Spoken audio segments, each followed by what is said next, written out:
¿Sabías que algunos objetos en tu casa podrían estar bloqueando las bendiciones financieras que Dios quiere darte? En Deuteronomio 7:26 leemos: no metas cosa abominable en tu casa para que no seas anatema como ella. La aborrecerás del todo y la abominarás porque es anatema. Este versículo nos muestra que aquello que permitimos dentro de nuestro hogar tiene un impacto directo sobre nuestra vida espiritual y material. Hoy profundizaremos en un tema poco tratado, pero profundamente revelador. Los elementos comunes en tu casa que sin saberlo podrían estar cerrando las puertas al favor de Dios. Te mostraremos cómo identificar y remover 9 objetos que interrumpen el fluir de las bendiciones, desde lo más simbólico hasta lo aparentemente inofensivo. ¿Estás listo para entender lo que Dios tiene reservado para ti y cómo liberarte de todo lo que estorba tu provisión divina? A veces oramos por provisión, pedimos puertas abiertas, declaramos promesas sobre nuestras finanzas y aún así el estancamiento permanece. ¿Te has detenido a pensar que no se trata de lo que estás pidiendo, sino de lo que estás permitiendo? Muchas personas claman por un cambio financiero mientras conviven diariamente con objetos que representan, sin saberlo, un espíritu de escasez. La Biblia es clara cuando habla sobre la santidad del entorno en el que habitamos. No se trata solamente del pecado visible, sino también de lo que toleramos y normalizamos en nuestras casas. En Levítico 14, Dios instruye a Moisés sobre cómo purificar una casa contaminada por moho. No era suficiente orar o adorar. Si había algo impuro en el hogar, debía ser detectado y eliminado. Este principio espiritual sigue vigente. Si hay cosas en tu entorno que simbolizan desgaste, deterioro o abandono, estás enviando un mensaje espiritual de resignación ante la escasez. Y donde hay resignación, no puede haber expansión. Una escoba desgastada, por ejemplo, no solo es un objeto viejo, es un reflejo de una actitud interior. Muchas veces seguimos barriendo con lo que ya no sirve, creyendo que aún puede cumplir su función, cuando en realidad lo que estamos haciendo es perpetuar una mentalidad de sobrevivencia. La Biblia dice en Filipenses 4:19: mi Dios, pues, suplirá todo lo que os falta conforme a sus riquezas en gloria en Cristo Jesús. Este versículo nos habla de abundancia, de provisión, de una fuente inagotable. Pero si en tu casa convives con lo que ya ha perdido su propósito, sillas rotas, ropa inutilizable, utensilios dañados, estás comunicando con tus actos que te conformas con menos de lo que Dios ha prometido. En muchas ocasiones el enemigo no necesita robarte si tú mismo conservas cosas que declaran pobreza. Un plato roto en la cocina no es solo cerámica quebrada, es una señal de que estás alimentando a tu familia desde un lugar de fractura. Y, aunque suene simbólico, el mundo espiritual se mueve a través de símbolos. Jesús utilizaba lo visible para explicar lo invisible. Cuando multiplicó los panes y los peces en Mateo 14, no usó migajas ni sobras, sino alimentos completos en abundancia para enseñar que el reino de Dios no opera desde la carencia, sino desde la multiplicación. Entonces, ¿por qué creemos que vivir entre lo incompleto y deteriorado está bien? Muchos creyentes oran por un cambio económico, pero conservan por costumbre objetos heredados que llevan años sin propósito. Relojes que no funcionan, electrodomésticos dañados, aparatos sin uso. El problema no es tener poco, es acostumbrarse al por si acaso, al quizás algún día sirva. Esa actitud va directamente en contra de la fe activa. Hebreos 11:1 dice: es pues la fe la certeza de lo que se espera, la convicción de lo que no se ve. Quien camina en fe no necesita conservar restos del pasado, porque cree firmemente en el mañana que Dios está construyendo. Pero quien vive desde el temor, acumula por miedo a no tener. Y donde hay temor no hay fe. Y donde no hay fe, no hay bendición. He conocido hogares donde la escasez parecía una atmósfera permanente. No por falta de trabajo, no por malas decisiones, sino porque el entorno físico reflejaba un estado del alma. En esos espacios la decoración era una mezcla de resignación y nostalgia. Muebles parchados, cortinas rotas, vajilla incompleta. Y al hablar con esa familia se encontrabas un patrón. Habían dejado de esperar algo nuevo. El Salmo 23 nos dice que el Señor es nuestro pastor y que nada nos faltará. Pero cuando elegimos mantener objetos sin vida, estamos negando esa promesa con nuestras acciones. Estamos diciendo sin palabras, esto es suficiente. Esto es todo lo que merezco. Jesús enseñó un principio clave en Marcos 2:22. Nadie echa vino nuevo en odres viejos. De hacerlo, el vino rompería los odres y se perderían tanto el vino como los odres. Más bien el vino nuevo se echa en odres nuevos. Esto no es solo una lección sobre el Evangelio, es una revelación sobre el recipiente. Si tú estás pidiendo cosas nuevas, pero no haces espacio para ellas, si sigues conservando los odres viejos, cosas rotas, espacios saturados, elementos sin propósito, ¿dónde va a depositar Dios lo nuevo que tiene para ti? La bendición requiere preparación. En 2 Reyes 4, la viuda se acerca a Eliseo clamando por ayuda económica. Él le pregunta qué tiene en casa y ella responde que solo un poco de aceite. Entonces él le dice que busque vasijas vacías, muchas, y que empiece a llenarlas. El milagro del aceite ocurrió en la medida en que había espacio disponible.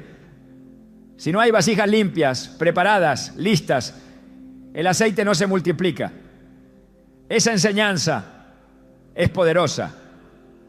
La provisión de Dios se derrama donde hay lugar, no donde hay saturación de lo inservible. Hay quienes guardan objetos por valor emocional, recuerdos de tiempos difíciles, trofeos de batallas pasadas.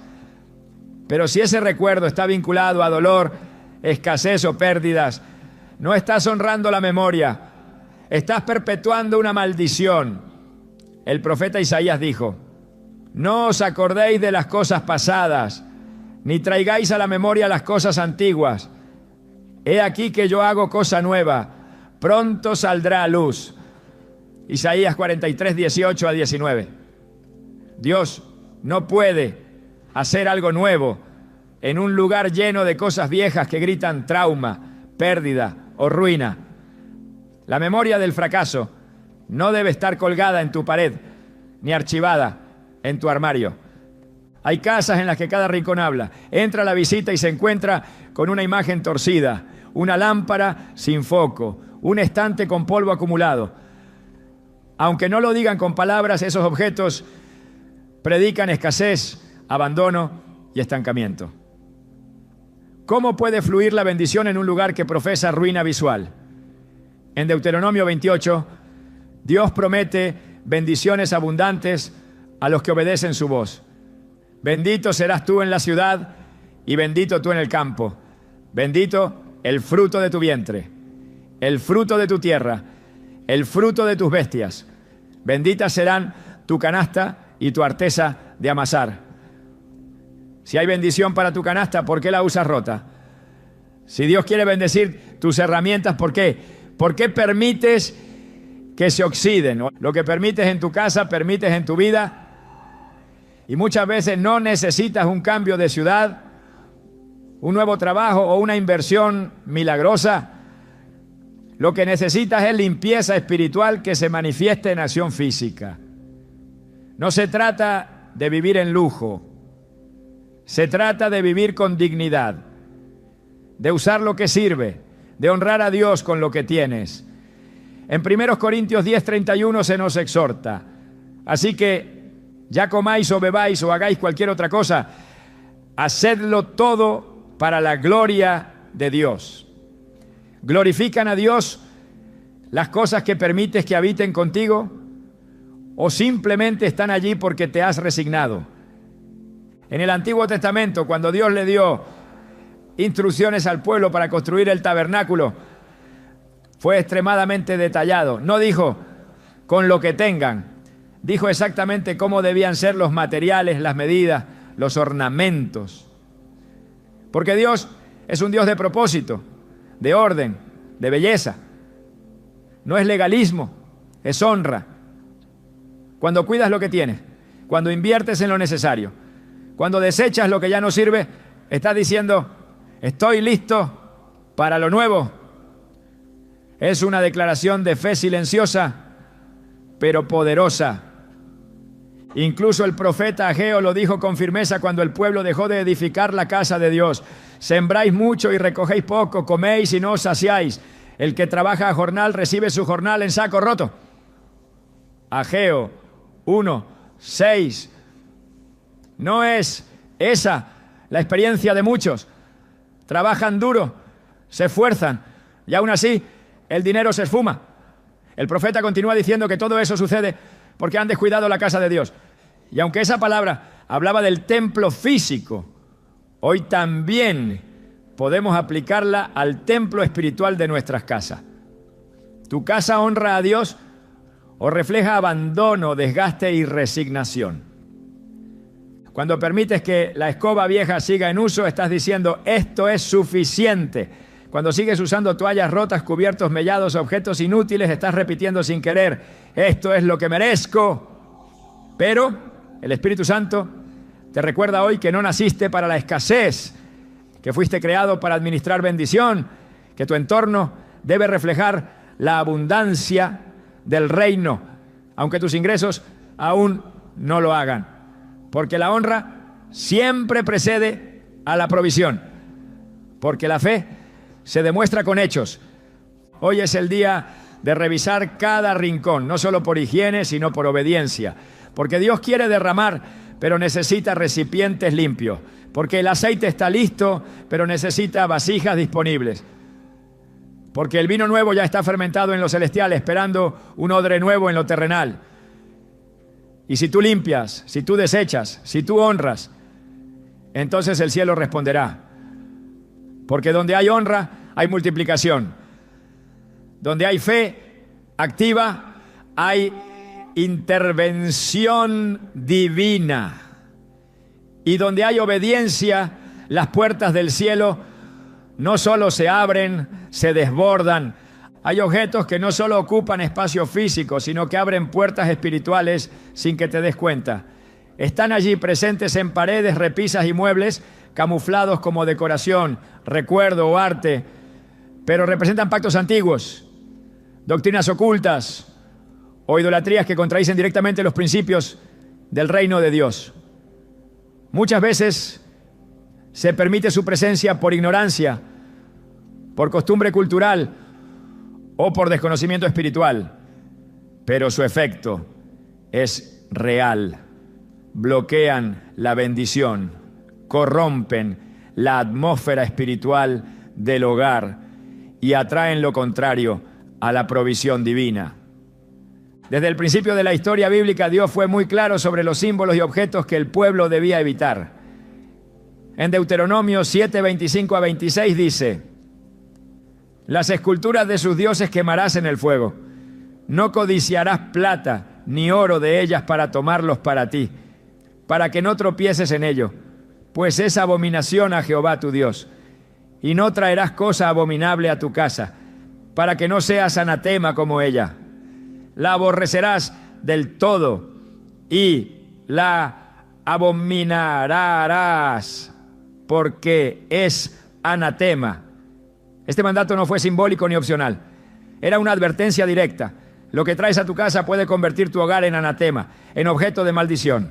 No se trata de superstición ni de legalismo, sino de principios espirituales establecidos por Dios.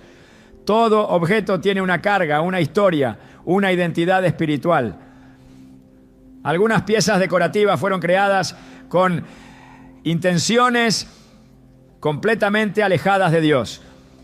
Talismanes, figuras de dioses falsos, máscaras rituales, amuletos de buena suerte, símbolos de culturas paganas, aunque se compren en una tienda o se reciban como regalo. Si su origen o propósito está vinculado a idolatría o prácticas espirituales contrarias a la palabra de Dios, entonces están contaminando espiritualmente el ambiente del hogar. No es solo lo que representan, es el espíritu que invitan. En 1 Corintios 10, 19, 20, el apóstol Pablo expone una verdad contundente. ¿Qué digo pues? ¿Que el ídolo es algo o que sea algo lo que se sacrifica a los ídolos? Antes digo que lo que los gentiles sacrifican, a los demonios los sacrifican y no a Dios. Y no quiero que vosotros os hagáis partícipes con los demonios.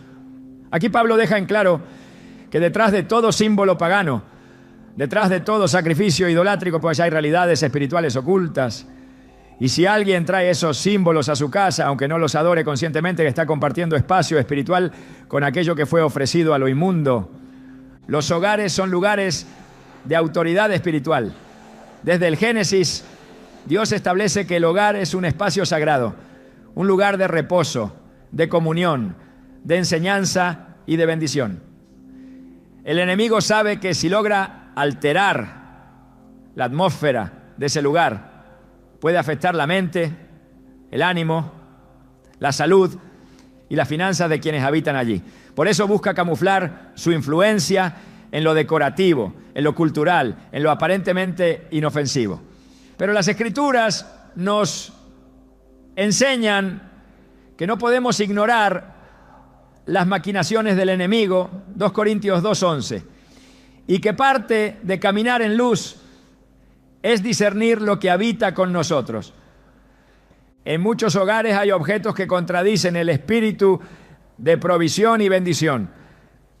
Se mantienen imágenes que representan a dioses de riqueza terrenales, figuras que prometen suerte, prosperidad o protección, pero que están arraigadas en sistemas de creencia contrarios al Evangelio.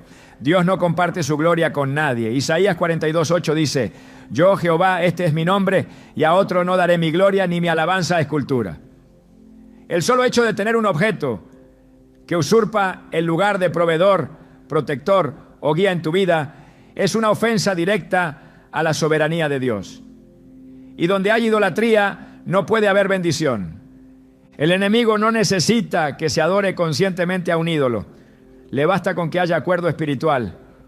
Le basta con que se tolere su presencia. En Josué 7 encontramos la historia de Acán, quien tomó objetos dedicados al anatema tras la conquista de Jericó. Nadie más lo supo, nadie más lo vio. Pero ese acto trajo derrota y juicio sobre todo el pueblo. Fue necesario purificar el campamento, identificar el objeto y removerlo completamente para que la bendición regresara. Este pasaje revela que no solo es importante lo que haces en lo secreto, sino también lo que permites que entre a tu entorno. Incluso si crees que no afecta directamente tu relación con Dios, está afectando el ambiente espiritual que habitas. Hay símbolos que han sido culturalmente aceptados, pero que tienen raíces profundamente espirituales y peligrosas. Objetos como elefantes con la trompa hacia arriba, budas sonrientes, atrapasueños, figuras de Feng Shui, amuletos de protección, monedas chinas colgantes, entre otros, han sido creados con intenciones espirituales específicas. Representan energías, invocaciones, creencias en poderes ajenos al Dios de la Biblia. Y si el creyente convive con ellos, se está alineando sin saberlo con un sistema espiritual que se opone al reino. Gálatas 4:8 dice: ciertamente, en otro tiempo, no conociendo a Dios, servíais a los que por naturaleza no son dioses. Pero el llamado ahora es a no volver atrás, a no mezclar lo santo con lo impuro. El Salmo 115 describe a los ídolos como obra de manos de hombres que tienen boca pero no hablan, ojos tienen mas no ven, orejas tienen mas no oyen, semejantes a ellos son los que los hacen, y cualquiera que confía en ellos. Este salmo muestra que no solo son ineficaces, sino que quienes los hacen y quienes los poseen terminan afectados por la misma esterilidad espiritual. Esa esterilidad se manifiesta en muchas áreas: relaciones que no prosperan, negocios que no avanzan, dinero que no rinde, puertas que no se abren. Porque cuando el entorno está contaminado, el fluir de bendición se obstruye. El mandato de Dios fue siempre separar lo limpio de lo impuro. En Ezequiel 44:23, Dios dice que los sacerdotes enseñarán a mi pueblo a hacer diferencia entre lo santo y lo profano, y les enseñarán a discernir entre lo limpio y lo no limpio. Hoy cada creyente es templo del Espíritu Santo y sacerdote de su hogar. Por eso es responsabilidad espiritual discernir lo que entra en casa. No todo lo que es decorativo es neutro. No todo lo que es estético es inofensivo. Algunas cosas llevan consigo pactos, maldiciones o energías que rechazan la presencia de Dios. El libro de Hechos nos muestra el poder de romper con estas alianzas ocultas. En Hechos 19:19, muchos de los que habían practicado la magia trajeron sus libros y los quemaron delante de todos. Fue una declaración pública de ruptura con lo oculto, una señal de que estaban dispuestos a renunciar a todo lo que había sido una puerta abierta al enemigo. El resultado inmediato fue que la palabra del Señor crecía poderosamente y se fortalecía. La limpieza espiritual activa la expansión. El retiro de lo impuro trae crecimiento, libertad y bendición. No se trata de tener miedo a los objetos. Se trata de entender que el mundo espiritual responde a señales. Y los símbolos son señales visibles de acuerdos invisibles. El reino de Dios se manifiesta en pureza, verdad y luz. Cualquier elemento que represente o exalte otro sistema espiritual debe ser removido sin excusa.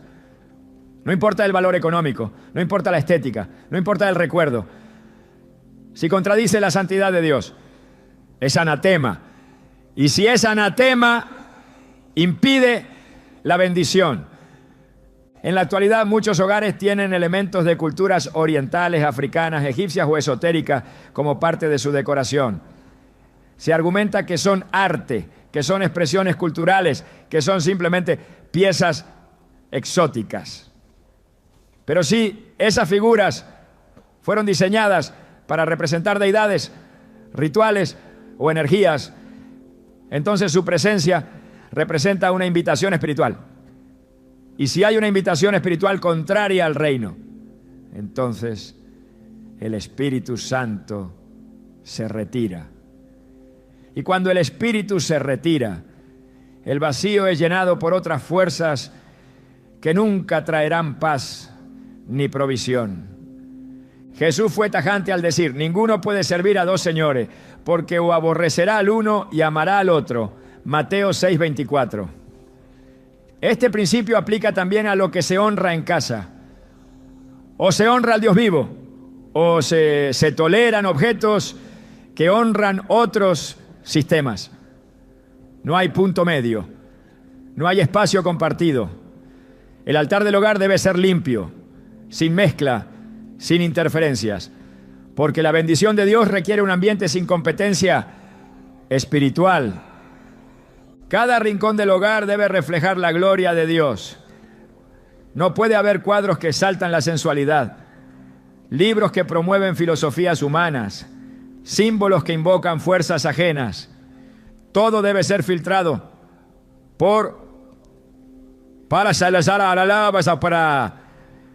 en Colosenses 3:17 se nos enseña: y todo lo que hacéis, sea de palabra o de hecho, hacedlo todo en el nombre del Señor Jesús. Esto incluye lo que se compra, lo que se cuelga en las paredes, lo que se colecciona, lo que se recibe como obsequio. Si no puede ser presentado con libertad ante el Señor, entonces no debe permanecer. La idolatría no siempre se manifiesta como culto abierto. A veces se manifiesta como tolerancia silenciosa. A veces se esconde detrás de la indiferencia. Pero el mundo espiritual no ignora lo que está presente. La palabra de Dios no hace excepciones. Dios es celoso de su gloria, celoso de sus hijos, celoso de su espacio. Por eso Él no compartirá su bendición con objetos que fueron diseñados para exaltar lo contrario a su nombre. El hogar debe ser un altar, un lugar donde el Espíritu de Dios se sienta bienvenido, donde todo lo que se vea, se escuche, se toque, esté alineado con su verdad. Si hay símbolos que contradicen eso, no importa su forma, su origen o su belleza, deben salir, porque hasta que no se remuevan, seguirán siendo una barrera invisible a la provisión. Y la voluntad de Dios no es que vivas con barreras, sino con cielos abiertos. La palabra de Dios establece un principio que atraviesa toda la Escritura.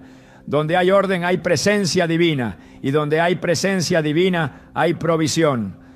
El desorden no es solo un problema estético o funcional, es una manifestación externa de un estado espiritual interno. No se trata únicamente de una casa desorganizada o un cuarto desordenado, sino de un corazón que ha dejado de priorizar lo sagrado. El desorden no es neutral, es un lenguaje espiritual que comunica abandono, descuido, desconexión con los valores del reino. En cada espacio físico hay un reflejo de las prioridades del alma. Por eso, la forma en que se mantiene un hogar dice mucho más de lo que las palabras podrían expresar. Desde los primeros capítulos del Génesis, Dios se presenta como un Dios de orden. El universo no fue creado en confusión, sino en estructura. Cada día de la creación tuvo un propósito definido, una secuencia clara y una conclusión precisa. Al final de cada jornada, Dios miraba lo que había hecho y decía que era bueno. Esto enseña que el orden no es una sugerencia, es parte de la naturaleza divina. Génesis 1 no es solo una narrativa de origen, es una declaración del carácter de Dios. Él no habita en el caos, habita en lo que ha sido preparado, separado y establecido con propósito. Cuando el pueblo de Israel fue liberado de Egipto, Dios no los llevó directamente a la tierra prometida.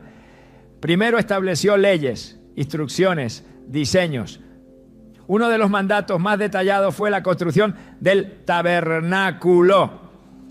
Éxodo 25 hasta el 40 está lleno de especificaciones exactas sobre medidas, materiales, distribución y funciones.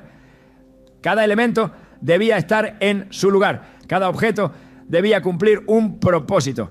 No se permitía improvisación. El orden era tan importante como la adoración misma, porque el orden es parte del culto, es parte de la honra. Un lugar desordenado comunica que no se espera nada sagrado. Un lugar preparado comunica que se espera la presencia del Santo. Cuando una casa vive en constante desorden, no solo está afectando el bienestar emocional o la funcionalidad cotidiana, está enviando una señal espiritual. El Salmo 132, 13 a 14 declara: porque Jehová ha elegido Sión, la quiso por habitación para sí. Este es para siempre el lugar de mi reposo. Aquí habitaré porque lo he querido. La habitación de Dios no es cualquier lugar, no es un espacio invadido por el caos. Es un lugar de reposo, de belleza, de propósito. Un espacio limpio, ordenado, cuidado. No es simplemente agradable, es un terreno fértil para la visita divina. El desorden interrumpe flujos, bloquea caminos, destruye ambientes. En lo natural impide encontrar lo necesario, retrasa procesos, crea estrés. En lo espiritual crea interferencias que afectan la percepción, disminuyen la sensibilidad y abren la puerta a la distracción continua. La Biblia habla en 1 a los Corintios 14:33. Dios no es Dios de confusión, sino de paz. El contexto de este pasaje es el orden del culto, pero el principio es aplicable a todo ámbito de la vida. La confusión es enemiga de la paz, y donde reina la confusión, la voz de Dios se vuelve difícil de oír. La provisión de Dios no baja sobre terrenos donde la confusión gobierna. En el libro de Josué, antes de conquistar Jericó, Dios instruyó al pueblo a purificarse, a estar listos, a guardar silencio, a caminar en fila, a seguir el arca. Cada instrucción estaba cargada de estructura. Incluso el sonido de las trompetas debía ser exacto. No fue una conquista basada en fuerza, sino en obediencia ordenada. El milagro ocurrió dentro del marco del orden. El desorden no solo habría saboteado la victoria, habría anulado la intervención divina. El orden fue el canal para la caída de los muros. Así también en el hogar, donde hay alineamiento, los muros invisibles que bloquean la bendición empiezan a caer. Los objetos acumulados sin función son evidencia de un corazón que teme dejar ir. Se guardan cosas por si acaso, se almacenan recuerdos, se apilan elementos sin uso. Esto no solo refleja falta de organización, sino también miedo al mañana. Y ese miedo es incompatible con la fe. Jesús enseñó en Mateo 6:31 a 33. No os afanéis pues diciendo, ¿qué comeremos? ¿O qué beberemos? ¿O qué vestiremos? Mas buscad primeramente el reino de Dios y su justicia, y todas estas cosas os serán añadidas. El afán de conservar lo innecesario habla de una confianza puesta en lo visible, no en el proveedor invisible. Y cuando esa confianza se desordena, el hogar lo manifiesta. Cada rincón desordenado comunica un mensaje. Un armario lleno de objetos inútiles transmite que el pasado aún domina. Un escritorio caótico revela que no hay claridad de propósito. Una cocina desorganizada muestra que no se ha dado espacio a la preparación, que representa provisión. La Biblia nos llama a ser mayordomos fieles. En Lucas 16:10 se establece un principio clave. El que es fiel en lo muy poco, también en lo más es fiel. El desorden, aunque parezca pequeño, es infidelidad en lo básico. Y si no se puede gobernar lo visible, ¿cómo se podrá administrar lo invisible? Cuando Jesús alimentó a 5,000, lo primero que pidió fue que la multitud se sentara en grupo. No comenzó a repartir el pan hasta que hubo orden. El milagro no vino sobre la multitud dispersa, vino sobre el pueblo organizado. La instrucción precedió la multiplicación. Esto revela una ley espiritual. Dios opera sobre lo que está dispuesto, sobre lo que ha sido preparado con orden. Muchos claman por milagros financieros, pero sus espacios no están listos para recibir. Sus entornos están en caos. Sus mesas no están puestas. Sus manos están llenas de cosas que no han soltado. Y el cielo no puede llenar lo que ya está saturado. En Proverbios 24, 30, 31 se describe la viña de un hombre falto de entendimiento. Vi que por toda ella habían crecido los espinos. Ortigas habían ya cubierto su faz y su cerca de piedras estaba destruida. La imagen del abandono, del desorden natural, es símbolo de ruina espiritual. El texto no acusa al hombre de pecado escandaloso, sino de negligencia. Y esa negligencia fue suficiente para convertir un campo fértil en terreno estéril. Así ocurre con el hogar. No siempre es el pecado abierto lo que bloquea la bendición. A veces es la falta de cuidado, la postergación continua, el desorden normalizado. El hogar es una extensión del alma, un lugar donde lo espiritual se materializa. Si hay limpieza en el corazón, habrá limpieza en los espacios. Si hay orden en la mente, habrá orden en los ambientes. Pero si el desorden gobierna, es señal de que algo más profundo necesita alinearse. No es suficiente orar por cambio, es necesario actuar en lo visible para manifestar lo invisible. En el reino de Dios, fe y obras no se oponen, se complementan. Santiago 2:17 dice: la fe si no tiene obras, es muerta en sí misma. El orden es una obra de fe. Es una forma tangible de decir, creo que Dios va a moverse aquí. Dios honra lo que ha sido santificado con orden. En el Antiguo Testamento, antes de que la gloria del Señor llenara el templo construido por Salomón, todo fue dispuesto con excelencia. 2 Crónicas 5, 13 a 14 narra que los levitas estaban vestidos, los músicos afinados, los instrumentos listos, todo en perfecta armonía. Fue entonces que la gloria de Dios descendió, al punto que los sacerdotes no podían ministrar. El orden fue la antesala de la manifestación. La preparación fue la invitación. Donde hay caos, la gloria no se manifiesta. Pero donde hay orden, Dios habita con deleite. Hay personas que piden dirección divina, pero no pueden encontrar sus llaves. Piden estrategias nuevas, pero no pueden sentarse a escribir, porque su espacio de trabajo está saturado. Claman por ingresos mayores, pero tienen papeles sin revisar, cuentas acumuladas, objetos perdidos en rincones olvidados. La falta de orden no solo es un obstáculo práctico, es una interferencia espiritual. Dios es meticuloso, preciso, intencional, y llama a sus hijos a reflejar esa naturaleza. Efesios 5:15 a 16 nos exhorta: mirad pues con diligencia cómo andéis, no como necios, sino como sabios, aprovechando bien el tiempo, porque los días son malos. La diligencia es enemiga del desorden, y la sabiduría se manifiesta en la forma en que se administra incluso lo más cotidiano. El hogar debe ser un santuario, no un almacén, un lugar de paz, no de confusión, un espacio para la revelación, no para el desorden. Cada cajón, cada estante, cada superficie debe reflejar que allí se espera algo sagrado. No se trata de lujo ni de minimalismo. Se trata de limpieza espiritual manifestada en el orden físico. Se trata de decirle al cielo: este es un lugar digno de tu presencia. Se trata de crear un ambiente donde lo eterno pueda habitar sin tropiezos. Porque cuando el desorden se va, la voz de Dios se escucha con más claridad. Y donde su voz se escucha, su voluntad se cumple. Y donde su voluntad se establece, su provisión nunca falta. Hay elementos que se introducen en el hogar sin ser cuestionados, sin ser discernidos, sin pasar por la luz de la palabra, y sin embargo se convierten en puntos de contacto entre una casa y un reino espiritual que no proviene de Dios. No todo pacto se hace con palabras.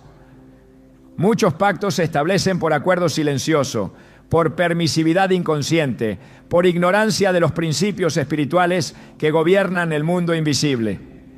Se puede vivir bajo un mismo techo durante años, orar con fervor, declarar promesa, pedir dirección y provisión. Pero si hay objetos, prácticas o ambientes que sellan acuerdos con lo impuro, el resultado será el estancamiento.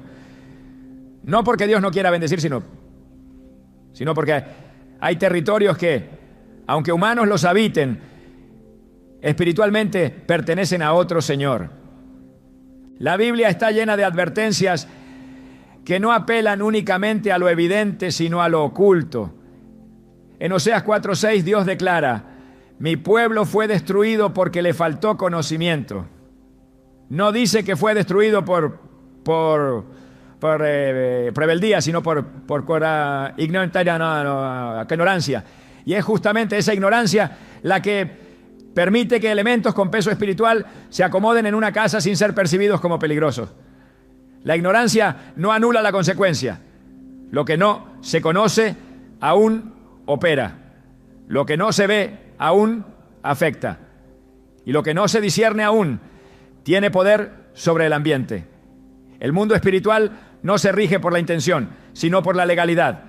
Si algo en la casa le da lugar al enemigo, no importa cuánto se ore o cuánto se ayune, el derecho legal permanece hasta que se cancela. Hay casas donde la atmósfera está cargada, no necesariamente por pecado evidente, sino porque han sido establecidas alianzas con elementos, palabras o costumbres que permiten la acción de espíritus contrarios a la bendición. Puede tratarse de objetos heredados, elementos rituales de generaciones anteriores, prácticas familiares que parecen inofensivas, pero que fueron originadas en pactos de idolatría, ocultismo o superstición. Cada objeto tiene un origen, una intención y una historia. Y si esa historia está ligada a tinieblas, su presencia dentro del hogar sigue siendo una puerta abierta. En Deuteronomio 18, 10 a 12, Dios prohíbe expresamente prácticas que incluyen adivinación, hechicería, encantamientos, consulta de muertos y todo tipo de brujería. Y aunque muchos no participen activamente en esas prácticas, permiten que sus elementos sobrevivan en sus hogares.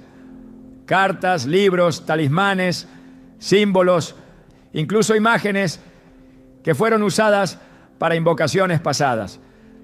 El poder no está solo en el acto, sino también en el objeto que quedó como testigo del acto. Y si el objeto permanece, el pacto no se ha cerrado. Las palabras cesaron, pero el acuerdo espiritual sigue en vigor. Cuando Dios ordena la limpieza de los hogares en el Antiguo Testamento, no lo hace por capricho, sino porque entiende que la contaminación no siempre es visible. En Josué 7, la derrota de Israel ante Jai fue causada por un solo hombre que tomó lo prohibido. Nadie más lo sabía, nadie más lo vio. Pero el pacto fue quebrado y la maldición tocó a todo el pueblo. El principio es claro: un solo objeto, un solo acuerdo, un solo acto oculto puede traer ruina donde debería haber victoria. El problema no era el oro o la capa babilónica. El problema era el acuerdo con lo que Dios había declarado maldito. El hogar es el primer altar, es el espacio que representa la autoridad delegada por Dios a quienes lo habitan. Y si en ese altar hay mezcla, la presencia de Dios se retira. No hay lugar para dos señores. No se puede invocar el nombre del Altísimo mientras se conservan símbolos que representan otros reinos. Jesús mismo lo dijo con claridad en Mateo 12:30. El que no está conmigo está contra mí, y el que conmigo no recoge, desparrama. No hay zonas grises, no hay neutralidad espiritual. Lo que no honra a Dios se alinea con lo que se opone a Él. El lenguaje espiritual no es simbólico, es legal. Todo lo que se tolera dentro del hogar, sea por tradición, ignorancia o pasividad, establece un derecho de operación. Un símbolo puede ser pequeño, discreto, incluso camuflado como arte, pero si fue diseñado para representar una energía contraria, está haciendo su trabajo. Si se mantiene una imagen que fue bendecida en un rito no cristiano, esa imagen representa una extensión espiritual de ese rito. No importa si el creyente ya no cree en ello. La permanencia del objeto mantiene viva la conexión. Isaías 30:22 expresa con contundencia: entonces profanarás la cubierta de tus esculturas de plata y la vestidura de tus imágenes fundidas de oro. Las apartarás como trapo asqueroso y les dirás: fuera de aquí.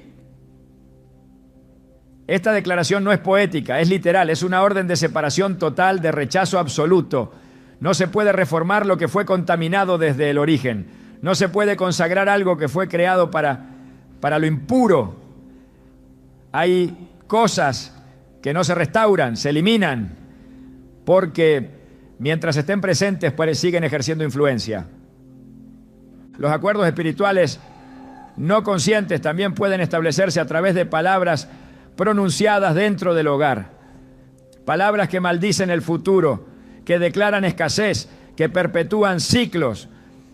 Cuando se declara una y otra vez que el dinero no alcanza, que todo está caro, que las cosas no cambian. se está afirmando una realidad que contradice la promesa. Proverbios 18:21 advierte: la muerte y la vida están en poder de la lengua, y el que la ama comerá de su fruto. Cada palabra es una semilla, cada frase una declaración de pacto. Y si esas declaraciones se repiten dentro del hogar, están firmando acuerdos con la escasez. El hogar también puede ser afectado por las cosas que se aceptan como entretenimiento. Películas, libros, música, imágenes que exaltan la oscuridad, la violencia, la codicia o el pecado. Cada cosa que se reproduce dentro del hogar se convierte en una atmósfera. Y si esa atmósfera contradice la santidad de Dios, entonces se está cediendo terreno. Efesios 5:11 dice: y no participéis en las obras infructuosas de las tinieblas, sino más bien reprendedlas. No se trata solo de no practicarlas, se trata de no tener comunión, ni directa ni indirecta. Lo que se permite dentro del hogar, se permite dentro del alma. Cuando el pacto está roto, la bendición fluye. Pero mientras haya elementos que sostienen acuerdos antiguos, la bendición encuentra resistencia. En Gálatas 4:9, el apóstol Pablo reprende a los creyentes diciendo: ¿cómo es que os volvéis de nuevo a los débiles y pobres rudimentos a los cuales os queréis volver a esclavizar? El retorno a las viejas formas, aunque sea de manera pasiva o inconsciente, esclaviza. La libertad espiritual se mantiene en separación continua. No es suficiente haber salido de Egipto. Hay que sacar a Egipto del corazón y de la casa. La casa debe hablar el lenguaje del reino. Cada objeto, cada palabra, cada imagen debe testificar de la verdad. No es perfección lo que Dios busca, es alineación, es pureza, es honra. En 2 Timoteo 2:21 se dice: así que si alguno se limpia de estas cosas, será instrumento para honra, santificado, útil al Señor y dispuesto para toda buena obra. Esa limpieza no es solo interna, es externa también. Implica decisiones visibles, cambios reales, transformaciones tangibles. La atmósfera espiritual de una casa no es determinada por el tamaño, la ubicación o el mobiliario. Es determinada por la obediencia, por la limpieza espiritual, por la ruptura de pactos antiguos, por la renuncia a toda mezcla. Cuando se toma la decisión de purificar el hogar, de inspeccionar cada rincón con discernimiento, de remover lo que no honra al Señor, entonces la presencia de Dios se establece con autoridad. Y donde su presencia se establece, su provisión no se tarda. No se puede avanzar financieramente con ataduras espirituales activas. No se puede recibir bendición sostenida cuando hay alianzas ocultas que claman lo contrario. Todo lo que Dios desea entregar está disponible, pero Él no bendecirá lo que no está bajo su gobierno. El orden de prioridad es claro. Primero el reino, luego la añadidura. Mateo 6:33 no es solo una promesa, es una condición. Mas buscad primeramente el reino de Dios y su justicia, y todas estas cosas os serán añadidas. El reino comienza en casa. La justicia se manifiesta en lo que se permite y en lo que se expulsa. Y la añadidura llega cuando se ha establecido el gobierno correcto. Toda casa para ser habitada por la bendición debe ser entregada primero al Señor. La consagración no es una ceremonia simbólica ni una declaración estética. Es un acto espiritual que establece legalidad. Es la declaración de propiedad divina sobre un territorio que ya no se gobierna por la voluntad del hombre, sino por los principios del reino de Dios. Mientras una casa no haya sido espiritualmente consagrada, queda expuesta a toda clase de influencia, tanto visible como invisible. Puede parecer funcional, puede estar ordenada, limpia, incluso decorada con textos bíblicos, pero si no ha sido formalmente dedicada al Señor, entonces no hay cobertura establecida. Y sin cobertura no hay protección. Y sin protección no hay provisión sostenida. Desde los tiempos del Antiguo Testamento, la consagración de espacios era parte esencial de la comunión con Dios. En Número 7, después de que el tabernáculo fue erigido, los líderes de las tribus trajeron ofrendas para dedicarlo al Señor. No se dio por sentado que, por ser un lugar construido para Dios, ya estaba consagrado. Hubo un acto deliberado de entrega. Hubo reconocimiento público de su señorío sobre ese espacio, porque nada se convierte en santo solo por la intención. Es necesario marcarlo espiritualmente, sellarlo con obediencia y declaración. Lo mismo ocurre con el hogar. No basta con orar dentro de él, no basta con tener Biblias visibles, no basta con escuchar alabanza. Si ese hogar no ha sido apartado formalmente, si no se ha hecho un acto consciente de entrega, entonces sigue siendo un lugar vulnerable. La consagración no es un detalle, es el fundamento. Es lo que le da a Dios derecho legal para operar sin restricciones. Es lo que le dice al mundo espiritual: esta casa tiene dueño, y ese dueño es el Altísimo. Cuando el pueblo de Israel conquistaba una ciudad, Dios siempre instruía qué debía hacerse con los bienes, las casas y los terrenos. Algunos eran destruidos, otros eran purificados con fuego, otros eran dedicados a Jehová. Esto revela un principio inmutable. Nada entra en el reino si primero no es purificado y consagrado. El hogar, por tanto, no puede ser un lugar neutral, no puede ser simplemente un refugio humano. Debe convertirse en una extensión del altar, en un territorio donde la atmósfera del cielo es evidente, no solo por lo que se hace, sino por lo que se ha declarado. En 2 Crónicas 7:16, Dios dice respecto al templo: ahora he elegido y santificado esta casa para que esté en ella mi nombre para siempre, y mis ojos y mi corazón estarán allí para siempre. Esta declaración no fue automática, fue el resultado de una dedicación solemne, de sacrificios presentados, de un altar preparado. Hoy, aunque no se construyan templos como en tiempos antiguos, el principio es el mismo. Si el nombre de Dios no ha sido invocado sobre una casa con solemnidad, entonces no hay garantía de su presencia. Y si no hay presencia, tampoco hay dirección, ni prosperidad, ni paz. La consagración también implica limpieza espiritual. No se puede dedicar algo a Dios sin antes purificarlo. Así como los utensilios del templo eran lavados antes de ser usados, el hogar debe ser examinado, limpiado, liberado de toda mezcla. Lo impuro no puede ser ofrecido, lo contaminado no puede ser santificado.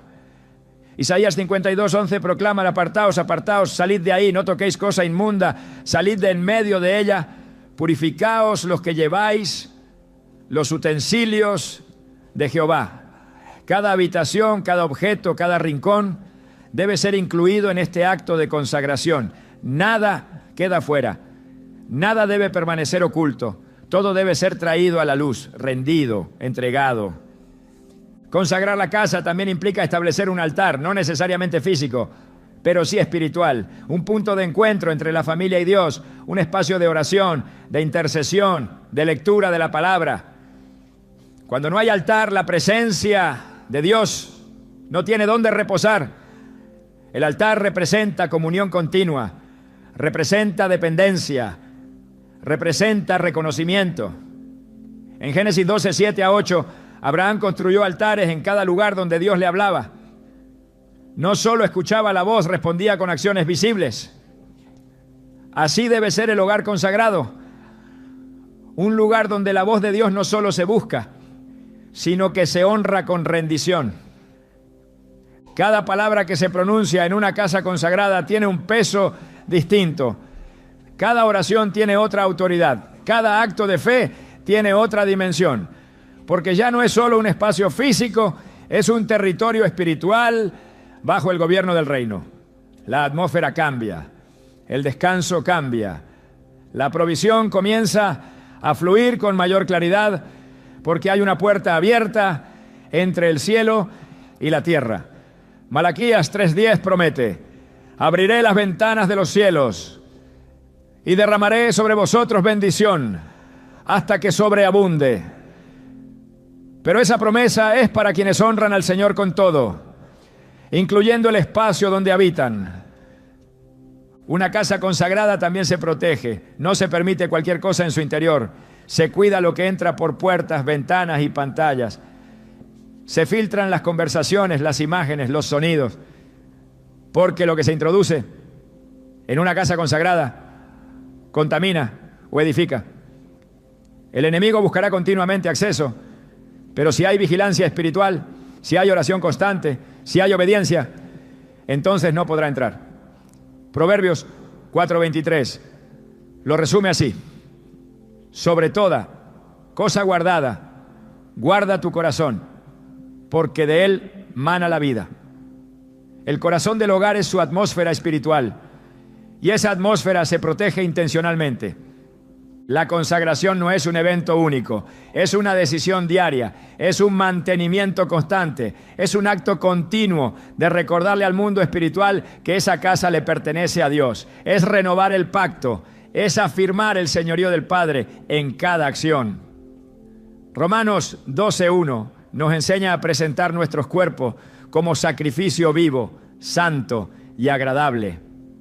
El hogar también debe presentarse así, no como un lugar perfecto, sino como un espacio entregado. Dios no habita en lo lujoso, habita en lo rendido. No se trata de tener la mejor casa, sino de tener una casa ofrecida con sinceridad. Cuando una casa es consagrada, las decisiones cambian, las prioridades se ajustan, las conversaciones se transforman.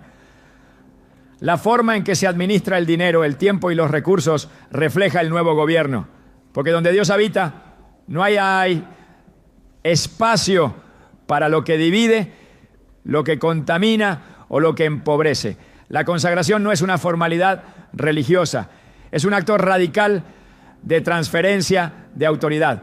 Es decir, esta casa ya no responde a mis deseos, responde a la voluntad del Altísimo.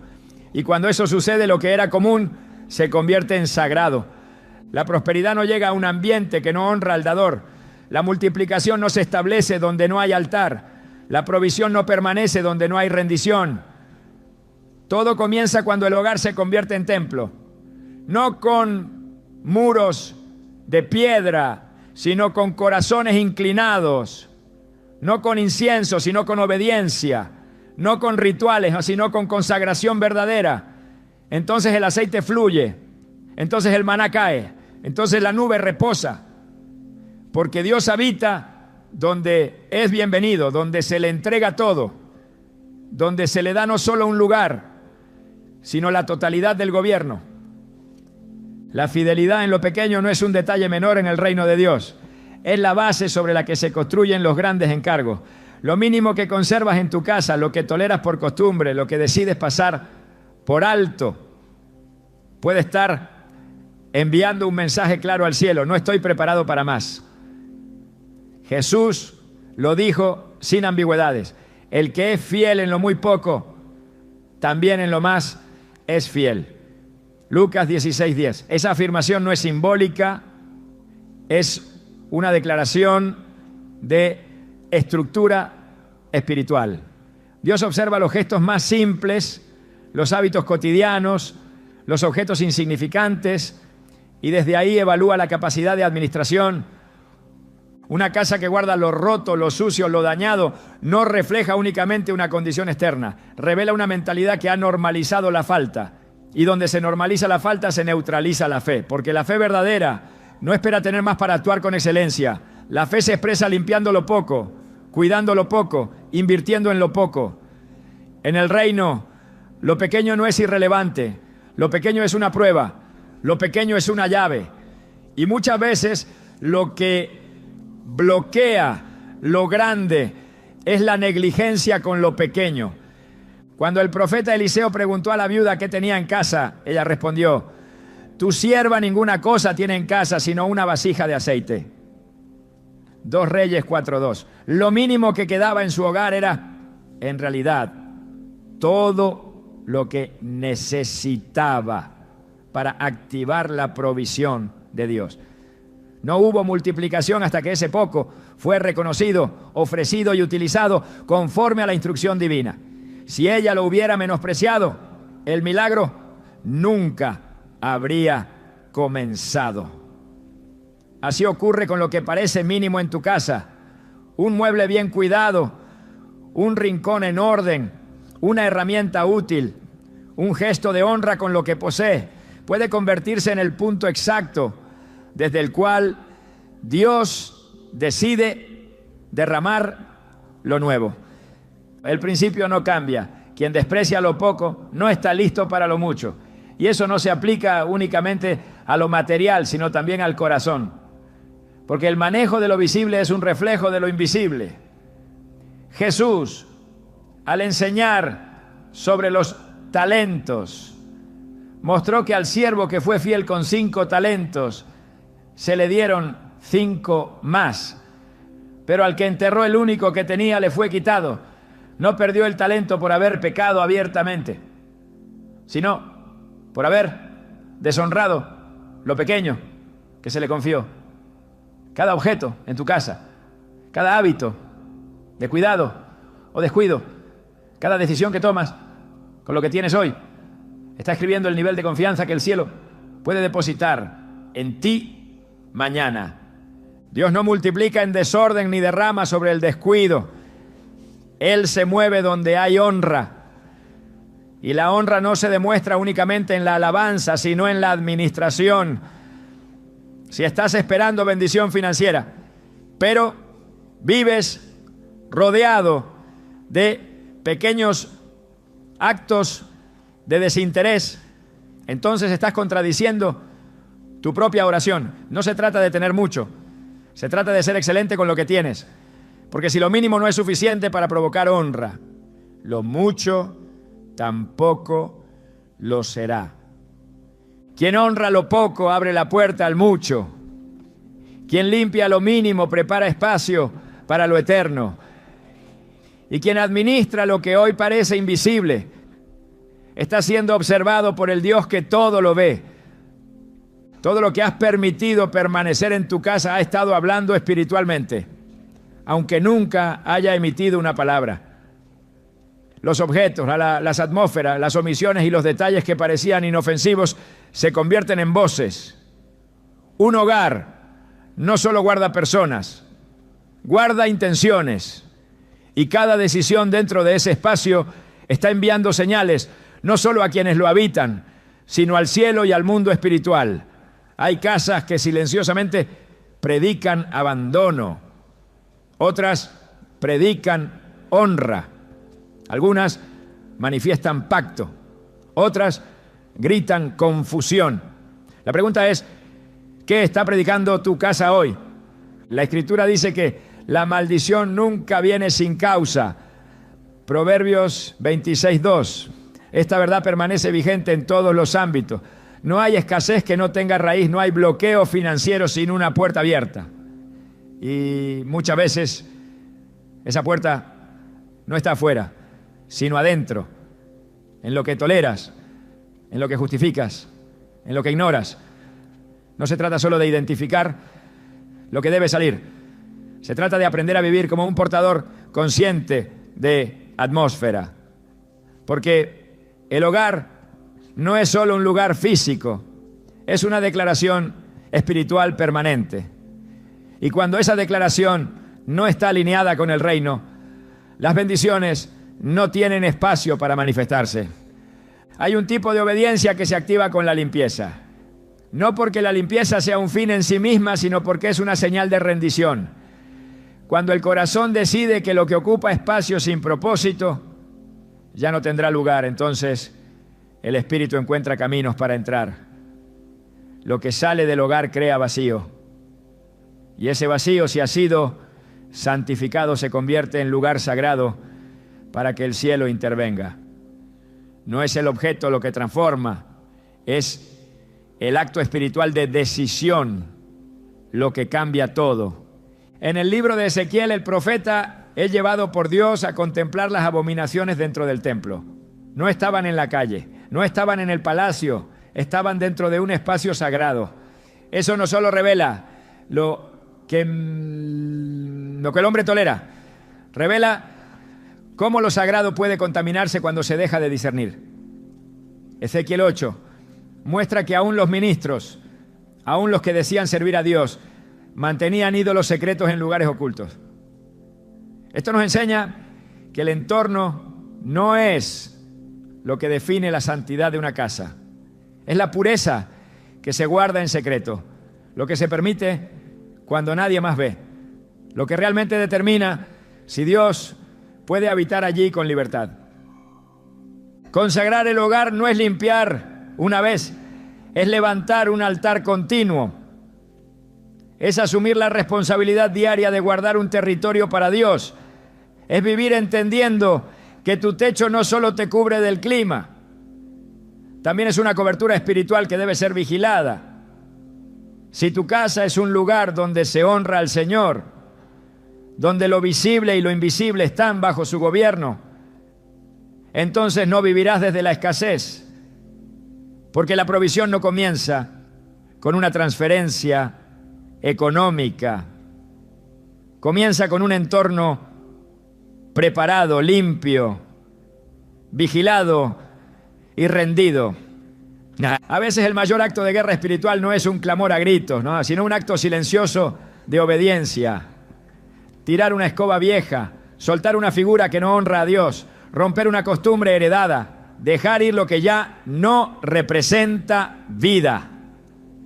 Porque el reino de Dios se manifiesta en los detalles, y los detalles hablan más alto de lo que supones. Lo que hagas en secreto será recompensado en público, porque no es solo una casa, es una plataforma para el mover de Dios. Y cuando Él encuentra un lugar donde su voluntad es prioridad, su provisión no tarda. Ahora que lo sabes, ya no puedes mirar tu hogar con los mismos ojos.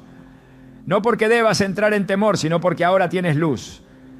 Y la luz no solo revela, también capacita.